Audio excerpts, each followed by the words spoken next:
and then I'm going to cut it in a little highlight. So this is going to be interesting.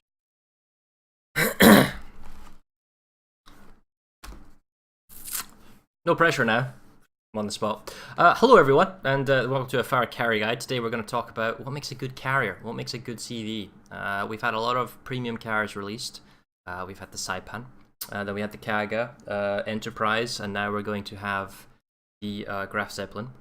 This is all during the carrier rework. We still have the what many consider broken American carriers, and then we have the Queen of the Seas, basically the Japanese carriers, which are uniformly known as the best. So, what makes a good carrier? What's the difference? Is it the ship? Is it the hull? Is it the planes? Well, I'm going to have my opinions here, and I'm going to talk about it because I'm not necessarily... subscribe. I'm going to basically talk about what I consider to be a good carrier, or what are good traits of a carrier, and why wargaming isn't necessarily hitting the nail on the head. So, that being said, let's go into our game. There are three parts to what makes a carrier good, alright? With its plane control, and the planes basically make up the carrier, and that's how wargaming differentiates one ship from another. You have three important aspects, like the holy trinity of carrier gameplay. That is air control, mainly your fighters, offensive power, what is your bombing capability in the game, and then scouting, what type of team support sight can you give your team. Now with air control with the fighters, you're doing escort duty for your bombers, you're doing protection for your friendly ships so they don't get bombed, and then you're also doing sight denial so that the enemy team can't see you, and it's kind of a competitive thing as well, alright? With offensive power, you're looking at bombing, you're looking at how effective can you be offensive? Like if you've got no offensive capability and lots of fighters, then yeah, sure, you're really way off on one edge of the triangle and you're really good at defense and that type of stuff, but your scouting capability isn't necessarily great, and your contribution to the game can be low because your offensive power is low, right?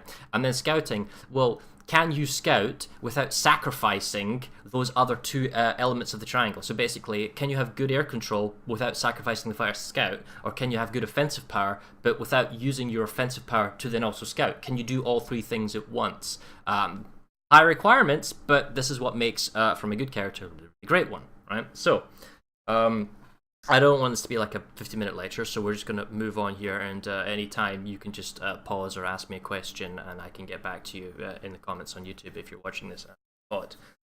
So, what is the bare minimum for aircraft control? It's got to be 2 fire waves. With the nature of strafe mechanics and the nature of planes, one plane can tag, another plane wave can strafe in. And then the other one can exit strafe, and then the other one strafes into the dead waves. Or if you only have a single fighter, the problem with that is that he knows where you are, he knows how you can strafe. You can try and strafe with that one fighter group, but it's not as good. With 2, you can lure, you can exit strafe, you can counter strafe. There's so many more things you can do, way more flexibility with 2 planes. And the current meta as it is that with lots of ammunition and the current strafing mechanic, and the ability to exit strafe, so once you're tagged, it's no longer, you can't just forget about the fact that they can now exit the planes, especially with the Saipan when it doesn't lose a plane. Very powerful. Most fighter engagements are done by strafes now. It's very rare for you to actually click on a plane. Normally you just strafe bombers, you strafe fighters. In terms of offensive capability, you are going to want as many damage over time appliers as possible. So you want something that can cause fires, you want something that can cause flooding, or you want something that does massive alpha strikes. A mixture of both is also kind of great. If you're talking offensive capability with torpedo bombers, then the best thing you can have is not 1 wave, but 2 waves. 1 huge wave is not as good as 2 smaller waves. So rather than having 9 plays, and that'd be terrible in 1 wave, I would rather have multiple waves to the bombers. It means they can fly in more directions, they do more scouting, plus you can come out from certain directions, or if it's a very maneuverable cruiser and he's turning away, you can force the turn with 1 torpedo bomber wave, and you can guarantee the hit with the 2nd torpedo bomber wave. When you only have 1 wave, it's so hard to hit a cruiser, a destroyer, something like that. In terms of scouting, we are looking at, you want the weakest planes. So in the Japanese element, the dive bombers for the Japanese are not the main damage dealer, and then you're not your fighters. Plus, the advantage of the Japanese is that when they drop their payload, the dive bombers are faster than all enemy fighters. That means they can zip around without being caught by the enemy fighters. They don't need to be protected. They can do some scouting. Because they're not the main damage dealers, it doesn't matter that you lose the planes. You're not losing an offensive power. You can spot the enemy if you've got 2 dive bombers or 3 or whatever, how many you have, if you're, like, for example, the Fara Carrier. And if the enemy has more fighter planes than you can just use the dive bombers to fly around the map, and his fighters are going all over the place trying to prevent you from doing sight denial, but you're just providing sight for your team. Plus you're sighting torpedoes and lots of team support elements because you can scout while keeping your fighters safe and not wasting your offensive capability in the Japanese against the torpedo bombers. The other issue is that you want high-tier fighter planes as well, because if you have to scout with the fighter planes, you are going to be inside the enemy's AA bubble, which means it doesn't matter if you're fast and you've got low health. The only thing that matters is high health pool. Higher health pool means you can survive in AA longer. High health pool at tier 8 torpedo dive bombers for tier 8 gameplay means the planes are going to be tankier. If you have tier 7 planes or some under tier plane, it's going to get melted. If you play the Kaga with tier 6 fighters and you fly into tier 7 AA, it's going to die faster. You really want at tier planes to be a better carrier. So, moving on, higher tier planes is better, so equal tier. So the Saipan is the epitome of this, where it's a tier 7 with tier 9 planes. It means you can stay and loiter in enemy A for a long time. That is very powerful. And you see Wargaming has moved away with this, and they've gone to a system with the Kaga and the Enterprise where they down tier the planes but give you a lot of them, so you could, people get plane kills necessarily when you're flying over AA, but it's bad in terms of competitive balance because you want at A tier planes if you want to do more sighting, scouting, and competitive gameplay. When it comes to offensive power, a carrier wants consistency, and by consistency I don't mean Enterprise. I dive bomb the Enterprise with the AP dive bombers, and the German battleships just blow up. Just bang, gone, right? That's it. And you're like, oh, wow, that's amazing. This is really good. But then you go to an Amagi, which is a Japanese tier 8, or you go to a North Carolina, which is the American, battleship, and you AP dive bomb them, and it does no damage. It does inconsequential small amount of damage, and your Alpha Strike just doesn't happen. And you're like, well, where's the consistency? And it's not RNG, because the long silhouette of the dive bomber means you can get consistently good hits on the ship as it's sailing along. And it's not the RNG of the blob circle of the American dive bombers. It's just the fact that the bombs don't do enough damage, and there's no consistency. And that's why, as a carrier player, you want torpedo bombers, because torpedo bombers provide consistent damage. They are a counter to everything. So you could say that the game is a rock, paper, scissors. So cruisers counter destroyers, destroyer counter battleships, and battle counter cruisers. Well, the carrier counters everyone else, and everyone else counters the carrier. You can have strong AA battleships, for example, that can be shot out, or the destroyer can hunt it down, or the cruiser can catch it, or has defensive fire. So, as a carrier, you want to be able to defend yourself, not only against big battleships, capital ships that you can, carry, or a battleship that you can get consistent damage against. You want to be able to hit the cruisers. Now, even if it's got defensive fire or doesn't have a defensive fire, you want to be able to hit it. And then destroyers. Now, this is where Wargaming doesn't necessarily like this, is that if you are good and you have more than one wave, you have 2 waves of torpedo bombers, even with the Enterprise's janky widespread, or with the default go-to mechanic, the Japanese torpedo bombers, the 2 groups of 4, you can follow a ship up from behind, you can do 4 torps from behind, and then as he's locked into the torp line, you get a side coming in flank, and then now you get this kind of cross mechanic. The destroyer can't move and you kill him. That is the go-to mechanic of getting a cross drop. If the destroyer player is skilled, he can dodge it, or he can take 1 torp and he can survive, but ultimately you'll kill them. And you want that consistency with the drop, so there's no RNG like dive bombers. The bombs hit or might not hit. And you want that consistent damage. I know when I hit something, I'm going to do reliable damage. You know that the damage can be mitigated somewhat by the bulge protection, and on things like the Alabama, it's quite a lot, but you know you're going to get consistent damage. With dive bombers, it's just not there. And then which moves on to the other element of the dive bombers, is the fact that with torpedo bombers, the only RNG is whether you get a flooding or not. But with dive bombers, you have different sizes. You've got the large reticle for the Americans and the smaller one for the Japanese. The Japanese one's preferable because you can guarantee a hit. There's less RNG with the drop reticle. The Kaga is by far the best. It's like super pinpoint. You either hit or miss. But if you're good, you guarantee hits. You can get some fires. And if you just want to left click on the thing so it's a bigger circle, you can get multiple fires on a larger target. I don't like the RNG that your dive bombers might hit, especially in American ships, American dive bombers on smaller ships like destroyers. It's either an all or nothing. It hits or it doesn't. It's freaking terrible. I don't like the inconsistency of the AP damage nukes. It hurts some, it doesn't hurt others. Apparently, the Graf Zeppelin, which is still unreleased as of the time of this video, has AP dive bombers currently, and it is good against some ships but not others. There's no consistency to know, well, what am I looking for? Because it's very easy in game, because you're looking at survivability, you're looking at torpedo bulge damage reduction. That's very simple. I know how much damage is reduced by the torpedoes. But on the dive bombers, I don't know, it's a black art. I need to log on to the armor lure, and I need to check the armor plating, and I need to check the underline, and oh, the armor's not enough, or the armor's too much, or something, and it's not good, man. It's not user friendly for the sure. And so if you want to make dive bombers good, you want a smaller reticle, you want to have better accuracy, less RNG. Sure, you can guarantee you're always probably going to start fires, or with the AP dive bombers, you want some form of consistent damage. And that's what you want in an offensive capability carrier. You want consistent damage, which the torpedo bombers give, which is why you want two of them, so you get the cross-drop and the flooding. And then with damage over times, ultimately, if you could have multiple sources of flooding and multiple sources of fire and some element of alpha strike, that makes a really good carrier. I've talked about scouting, how you want fast dive bombers that don't get caught by fighters. If you're talking about a balanced carrier, what would I want in a balanced carrier? Well, I'm going to want more than one fighter plane wave. I'm going to want more than one torpedo bomber wave. And if possible, multiple damage over time sources. If possible, equal or high tier planes at the tier. And I'm gonna talk about the tier 7, tier 8 as examples here.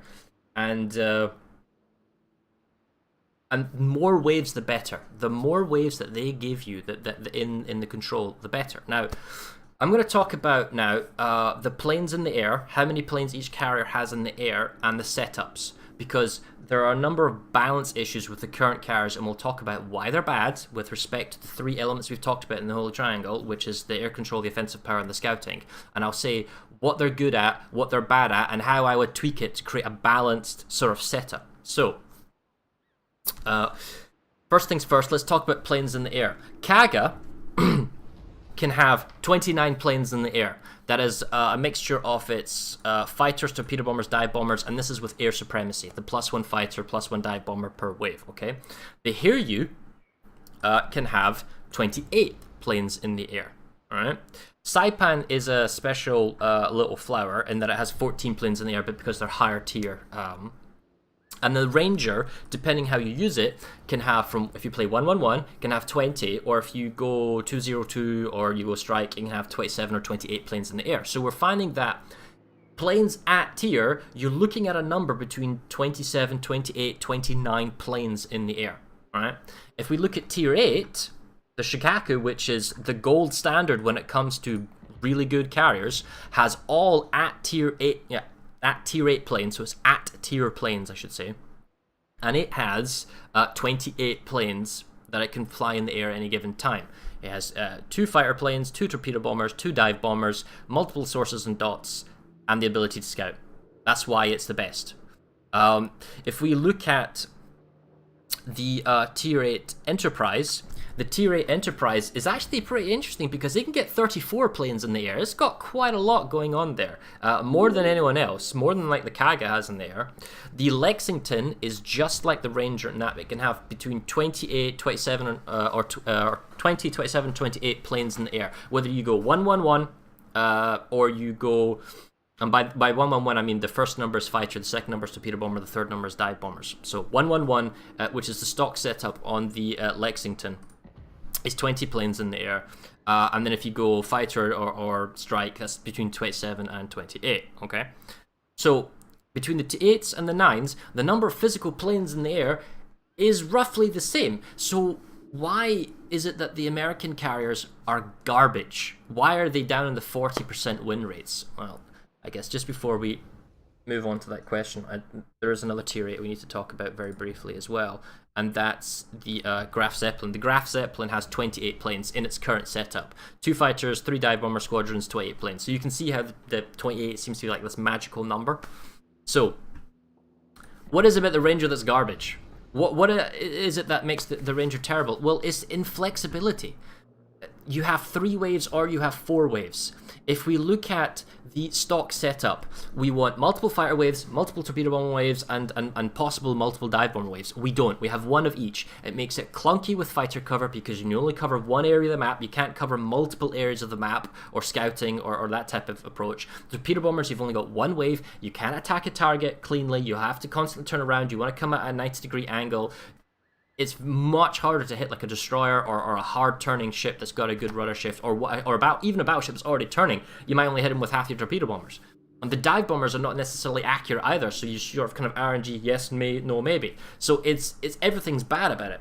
Its alternate setup is 202, which means it's really good on the air control. The fighters, when you go 202, are by far the most powerful at tier, and this goes the same for the Lexington. But even though it's really powerful and is really strafed and really strong, and you can theoretically scout with the dive bombers, your offensive power is 0. Absolutely none. Which means your influence in the battle is non-existent. So the Ranger is just terrible. And then if you want to go into all strike, well, now your offensive capability is huge. Your scouting ability is affected because you have to stop using your offensive capability to then scout. And then your air control is non-existent. So you can't protect your bombers, you can't protect your ships, you can't do sight denial, and hell, you can barely do scout for your own team. It's all about attack, attack, attack. That's terrible. And if you've got a triangle, it's basically 1 line going way over there and nothing elsewhere, right? It's painful, right? And the Lexington suffers from the same problem in that it has the same setup. It has the same 111 or 202 or 013. This is why the Tier 7 and Tier 8 American carriers are really bad. There's nothing fancy about the spread of the torpedo bombers. There's nothing fancy about the dive bombers with RNG. What would you do to fix it, right? So we'll talk about the Enterprise and the Graf Zeppelin and their type of things, but what would I do to change the Ranger and the Lexington to make them more competitive? But before we talk about that, well, let's look about what makes the Tier 7s good for the Japanese, right? The Hiryu is almost perfect in that it's got a balanced setup, except the torpedo bombers are under-tiered, which means it's very difficult to get your offensive power in. You have to be very careful and very selective. However, the crucial thing for the Hiryu and the Shokaku is that their dive bombers, when they drop their payload, are faster than enemy fighters. They can fly off, they can scout. They got 2 fighter waves, so they can tag, they can strafe, everything we talked about earlier, and they got 2 torpedo bomber waves. That means there's 2 sources of flooding, there's 2 sources of dive bombing and fires. This means you can either alpha strike a target as hard as you possibly can, or you use 1 dive bomber, 1 torpedo bomber, hit a fire flooding, wait till the enemy forces a damage control party, then follow up with another torpedo bomber and another dive bomber, and you get more fire and flooding. And the Kaga can do this as well, although all its planes are under-tiered. You have to be careful with its offensive capability. The air control of the Hiryu is better because it's got higher tier planes. This means you can fly in the AA longer. The Kaga is somewhat limited because it's got under-tier planes. It needs to be very careful. This is why, if ever we had a competitive season, another ranked at tier 7, the Kaga in the highest echelons probably would not feature as a frontline carrier compared to the Hiryu, because the Hiryu, it has 2 dive bomber waves compared to 1. It can do more scouting, and it's got at-tier planes, which means they can fly in the enemy AA and spot longer and not die compared to the Kaga when they melt apart. The Kaga is skewed a little bit more to offensive capability, whereas the Hiryu is kind of more of a balanced triangle, and that's the same with the Shokaku. So they do lots of things. Now, I'm not saying we create a copy-paste job of the Shokaku and all the carriers, because then there's no diversity and flair. But you can't just go all diversity and flair and all gimmicks to make something good.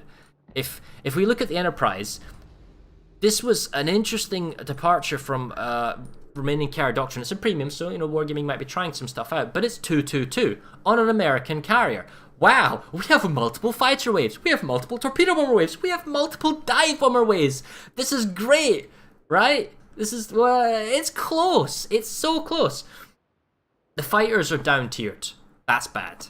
So it means against the Shokaku, you need to have the dogfighting skill, and it does mean that you do have the ability to strafe, and it's a powerful wave. It can have 6 and 6 as opposed to Shokaku's 5 and 5. The strafing is good and powerful, but against enemy AA bubbles, you are more fragile. Your planes will fall apart. Yes, the Enterprise does have the upgrade module, which increases the health of the bombers, but they are slow. That's kind of a balancing aspect, so it's fair enough, but the fighters are weak. If you're talking competitive, there's a reason why Enterprise typically isn't taken, and that's because it's limited in only 222, and in competitive, Shokaku takes 312, so there's that extra fighter. And the problem is, the Enterprise has 2 torpedo bomb waves, but they're really janky groups of 5. You can cross-torp destroyers, and you can do it on battleships, but you're not going to get 8... You know, you're not going to get like 80% of your torpedo bombers to hit. You know, you're not going to get 3 at 4 or 4 at 5. If you do 10 torpedo bombs, 5 is a good number. Getting half to connect is good. 6 is like, oh wow, you're doing pretty well now. Anything more than that's just a benefit, right? And then there's no... The real damage from the Enterprise is not its random RNG dive bombers. It's AP nuking dive bombers, which are really good against German battleships, but not against anything else. So there's no consistency. So the only way the Enterprise works is if you go into a game and go, are there any German battleships? Yes, there are. I'm going to have a good game. Are there no German battleships? Well, my damage is going to suffer. I'm going to have to be more reliant on my torpedo bombers, right? And it's just not quite there. The Shokaku's fighters, even on 222, are slightly better. The Enterprise's bombers are too slow. When the dive bombers drop their payload, they cannot be used as a scouting plane because they can be caught by the Shokaku's fighters really easily because they're far too slow. Plus, the dive bombers are your main source of damage in the Enterprise, even though they're very RNG related because the AP does a ton of damage. So you don't want to use the dive bombers to scout, so you don't have that offensive capability. So then what? I'm going to use my torpedo bombers to scout, but they're just as slow as the dive bombers. And they have some use as well. So the Enterprise can and can't scout. You can use the fighters, but they're weak. The dive bombers are too slow. The torpedo bombers are too slow. It's more of about you use your bombers to strike, and you use your fighters as air control as best as you possibly can. And when I say it's not as good as Shokaku, I mean like by like a tiny margin. But against 2 players of equal skill, that extra ability of the Shokaku fighters is going to make a difference. But the Enterprise can't scout. Right, and therein lies the problem because the planes are not fast enough because they are lower tier. Yes, they have a lot of health, but they're down tiered and they have slower speed. And you wouldn't want to take modules to increase the speed of the planes because that's just going to lower the health and I mean, once you want higher health in the planes because if you then choose 2 scouts with your Enterprise planes, they have so much health that they can actually survive for a long time. So back to where we were. What do we do to make the Lexington or the Ranger competitive? Well, everyone talks about, why don't you make it... They all keep within the limitations. The American carriers have 6 planes in a wave grouping, right? And the Japanese have 4. And so it must have 6 of this or 6 of that. And I'm like, well, no. Look at the Saipan. The Saipan's waves are in groups of 4 with air supremacy and the fighters, or groups of 3. 2 groups of 3 torpedo bombers are better than 1 group of... 6, right? Because 1 group of 6 is going to be easier to focus on with a manual fire AA because you only have to click on 1 wave, and it can't necessarily do anything on a target on a ship. But you have 2 waves of 3. Yes, it's a little bit difficult, more targeted than say 2 groups of 4, but you can hit targets. You can force the turn, you can hit the connection, or you can cross-torp destroyers, or you can scout more of the map. It's just so much more flexibility. So as an example for the Lexington, we also talked about the golden number, which is about 28 planes. So as an example here, what could you do to make the Lexington interesting? Because how hard is it to change the flight packages? You don't need to remove the old ones. You can just add an extra one. I was thinking, what if you gave the Lexington 2 groups of 4 fighters, which means air supremacy, you have 10 fighters in the sky. That's Enterprise-esque. Instead of 1 torpedo bomber of 6, give it 2 groups of 3. So it's 2, but the torpedo bombers are still 6 planes, but they're split into 2 groups of 3. And then the dive bomber, bring that number from 6 down to 5. So with air supremacy, it's 6 and 6, which makes it 12. There's 28 planes in there. It's a 222 carrier. It's got 2 fighter waves. It's got 2 torpedo bomber waves. It's got 2 dive bomber waves. You want to make them AP? That's fine. You want to make them HE? That's fine. Make the reticle on the the HE dive bomber smaller so you can actually reliably hit like the Japanese one, or manipulate the damage or something along those lines, or make the AP one super accurate so you can guarantee hit something. But the point is, you now have a lot of flexibility. If they're at tier planes, so they're at tier 8 if you're Lexington. You've got the speed to evade enemy fighters. You've got the ability to cross-drop. You've got the ability of 2 fighters to do proper air control. But it's not overpowering. 7 fighters for the Lexington is really powerful per wave. But if you've got 2 groups of 5, it's not as powerful. The strafe mechanic isn't as devastating. When the exit strafe and you lose a plane, you go from 5 down to 4, the DPS is a huge drop instead of 7 down to 6. That works. And for the most part, all you're doing is you're splitting the 1 fighter into 2 fighter waves, and you're splitting the 1 torpedo into 2 torpedo waves, and you're giving 2 dive bombers. And I'm like, that's not hard. And the Ranger would benefit from this as well. It would be a real viable competition to the dominance of the Hiryu, Shikaku, and to an extent the Kaga. And it's like, it frustrates me that it's taken wargaming this long and they want to balance the American carriers based on AP dive bombs with the Enterprise. And then that brings us onto the Enterprise. What's the deal with this guy? What would we do to make this guy better? Well, he's got 222. That's fair enough. For a competitive scene, I'd like to see a 3-2-1 or a 3-1-2. You know, that third fighter makes a big difference. If I can have the third fighter and I can maybe have dive bombers that are faster, it becomes totally competitive viable. But mainly the third fighter is what you're after. The consistency of dive bomber AP, it needs to be improved. I need to know what is good to hit and what's not good to hit. Whether it can be all cruisers and battleships, or the level of damage ramps up. It's not an all or nothing approach. You can't have the damage scale like this. You can't have German battleships up here and everything else down here, no damage. The consistency is just not there. It's really frustrating.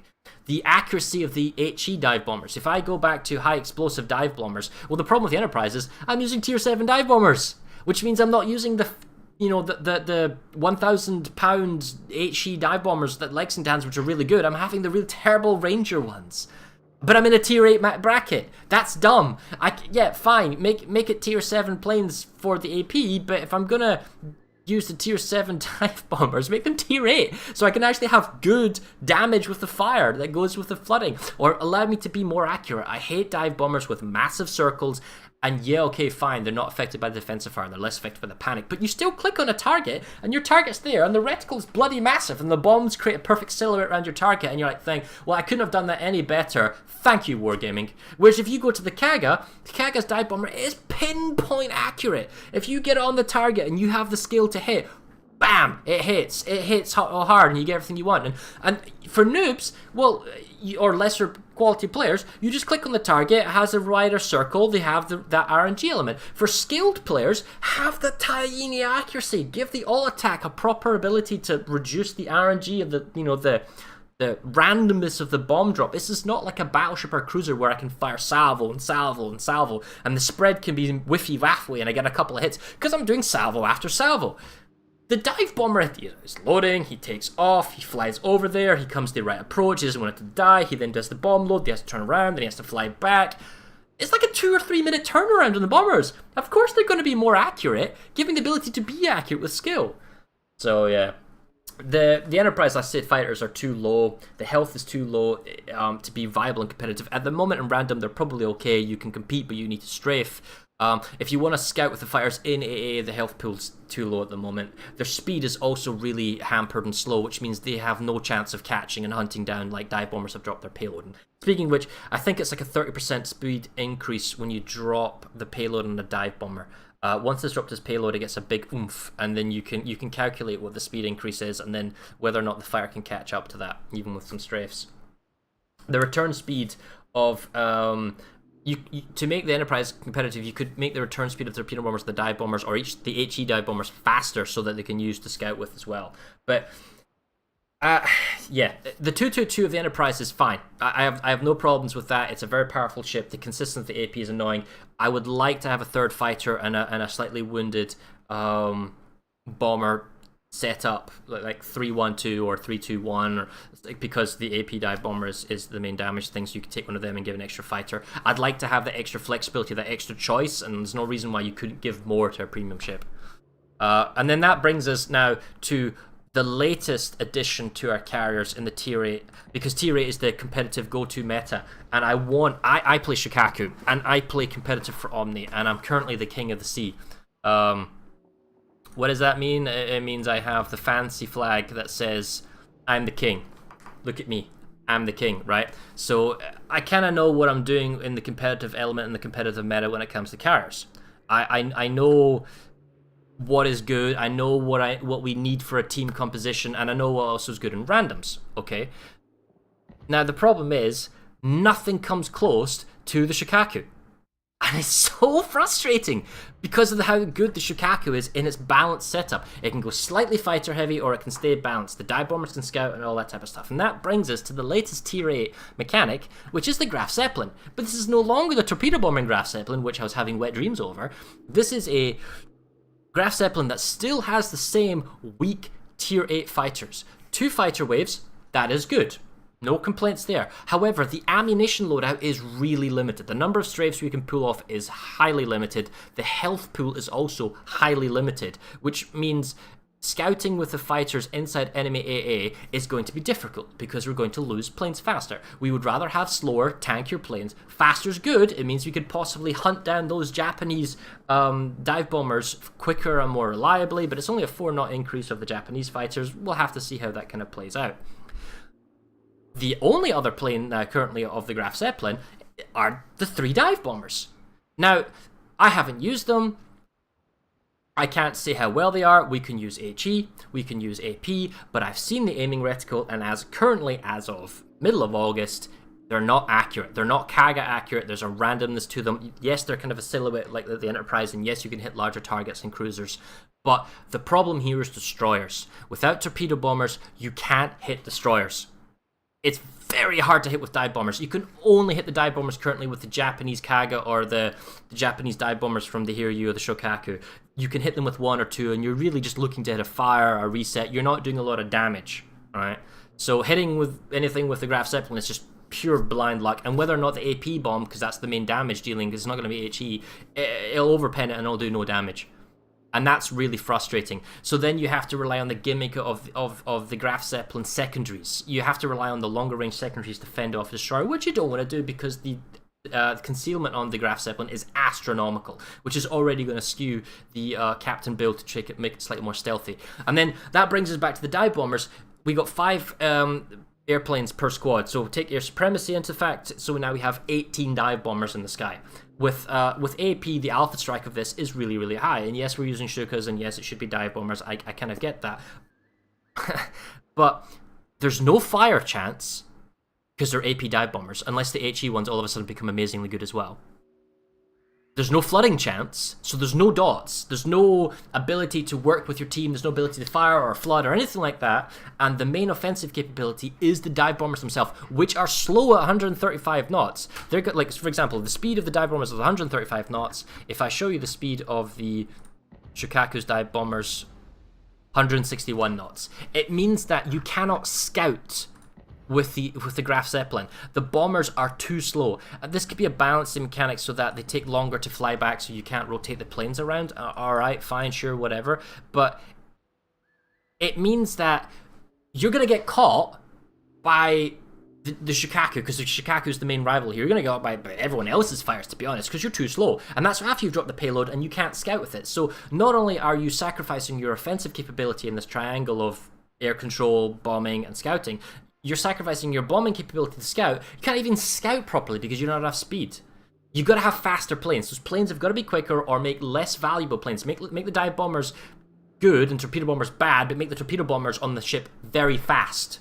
Reduce the damage or something, but make them very quick so that you can scout like a reverse Shikaku where the main damage is from the dive bombers and you have consistent with the AP dive bombers, but make it so the torpedo bombers can fly out there, do scouting rolls or do some attack or drop the payload, and they can be quick and they can scout around. But the inability to scout really hampers this ship in competitive. The fighters are too weak. You only have 2 of them. There's no 3 fighter setup. There's no like alternate scenario. And I've seen balancing suggestions by Warming Gaming where they were thinking about going 2-1-2, but they wanted some sort of diversity because, the Midway already does 2-1-2, for example. But guys, you don't need to have one big torpedo bomber wave. Split it into two smaller ones and make the torpedo bomber stronger or faster, like the Saipan. We talked about this earlier. So, as an example, the Graf Zeppelin, you've currently got a 203 setup. A fire setup that's 302 might be interesting. It might be good for competitive if you can make the AP bombers somewhat reliable, although I'm kind of hesitant to say whether that's possible. You could go with a 222 setup. You could have 2 fire groups of 4, which then becomes 10 because it's 2 sets of 5 with air supremacy. You can have 2 groups of 3 with the torpedo bombers, and just have a nice simple torpedo, no fancy spread. Hell, you could even have 2 at the front and 1 behind if you want to be really fancy. But ultimately, a Saipan-esque 3-3. Two sets of torpedo bombers, make them higher tier or make them at tier 8, but make them very fast so you can drop the payload, you can scout with them. Now you've got some torpedo bombing capability, you can make it all Stukas, you don't have to design a new plane because there are other carriers that use the same plane model for dive bombing and torpedo bombing, so that's not a problem. And then the dive bombing capability have 2 waves of 5, that means with air supremacy they become 6, so you have 12 dive bombers in the sky, so you've got 10 fighters, 6 torpedo bombers, 12 dive bombers. That's 28 planes! That's a balanced ship! Holy crap, you got 2 fighters, you got 2 torpedo bombers, and you got 2 dive bombers. The AP dive bombers can do damage, the torpedo bombers can do some accuracy, and you got the fires. That is a competitive ship. Maybe bump the health, the speed of the fires is its flavor, fine, whatever, but you don't need to rely on the secondaries. You can go after the destroyers, you can defend yourself. If you've got multiple sources of dots, so you don't want to take the AP bombers, you can go with the dive bombers, use HE instead. That's a good ship. That is a good Graf Zeppelin. You're welcome, Wargaming. Here, take it. Or alternatively, hell, if you want to bring the torpedo bombing flavor back, have 2 sets of fighters that are 4 each, so with air supremacy they become 5-5, that's 10 fighters in the sky. Keep 2 waves of dive bombers, keep them at 4 planes like the Japanese, so they become 5-5, that's 10. But you wanted the torpedo bomber flavor, go with 3 waves of 3. Not with 3 waves of 5, but go with 3 waves of 3. Keep it nice and simple, 2 torpedoes at front, 1 behind, or make it 3 line abreast, make it spread out, or maybe kind of converge in, depending on how the balance goes. That's 29 planes in the air, and now you've got that torpedo flavor back, and you can maybe spread it out so maybe it's too easy to hit destroyers, I don't know, that's why you took away the 3x5, but the point is, these setups are not supremely overpowered, they are on par with the Shikaku, but they don't do that. They want to make things unique or flavorful or that type of thing, but this goes back to the original, as I call it, the triangle of balance when it comes to the carrier. You need good air control, you need good offensive power, and you need good scouting. That makes a really good carrier. Okay, and I'm going to basically end this video now, so I'm going to thank you for watching, but ultimately, air control is more than 1 fighter wave. Doesn't need to be big fighter waves, it can be smaller fighter waves, but you want 2 fighter waves. Offensive power, if possible, multiple sources of dots, a high alpha strike with no flooding or no fires, but it needs to be a really high alpha strike, but it needs to be consistent and reliable. You want as less RNG as possible, so or as little RNG as possible. So you want the accuracy of hitting, and you want the accuracy of when you do hit, you do damage. AP dive bombers don't necessarily give you that. Yes, I know the Graf Zeppelin currently does good damage to cruisers and certain battleships, but some yes, some no. And seeing what does damage and what doesn't is very hard, whereas if you just check the survivability tab, oh look, 16% torpedo reduction on the Graf Zeppelin, I know that's bad, right? And then lastly, scouting. Does the ship have, like, of its 2 set of bomber planes, torpedoes and dive bombers, is 1 strong and 1 weak? The weaker ones then capable of scouting and rather than doing the bombing role. That makes a good balanced carrier. You don't need to copy paste Shikaku. You can make it so that the torpedo bombers are the main the dive bombers are the main offensive capability, and the torpedo bombers are fast and supplementary, as opposed to Shikaku, where the torpedo bombers is the main offensive capability, and the dive bombers are supplementary. It's doable. It's totally doable. I just hope Wargaming knows what they're doing, because I look at the statistics of their devs, I look at what they're playing carrier, and it doesn't fill me with confidence. The Saipan was an interesting step in one direction, where they go higher tier planes, and that made it quite powerful. As we say, the Enterprise and the Kaga, they down tiered the planes to try and kind of balance it. But a balanced one is at tier. You want planes that are at tier, and you can manipulate how the 3 plane classes work. And that's without going into gimmicks such as dropping smoke or dropping mines or doing any of these other type of fancy things, or giving gimmicks or giving carrier secondaries. The hull in the carrier is irrelevant. What matters is the number of waves you have and the flexibility that you can do as a carrier. that is what makes a good carrier. I hope it was informative. I hope you guys enjoyed it. And we'll just have to wait and see how Wargaming chooses to balance their stuff. Anyway, thanks for watching. Don't go anywhere, because I'm not going anywhere. I hope that was it. There you go. I'm going to make a highlight of that later. Alright, so, yeah.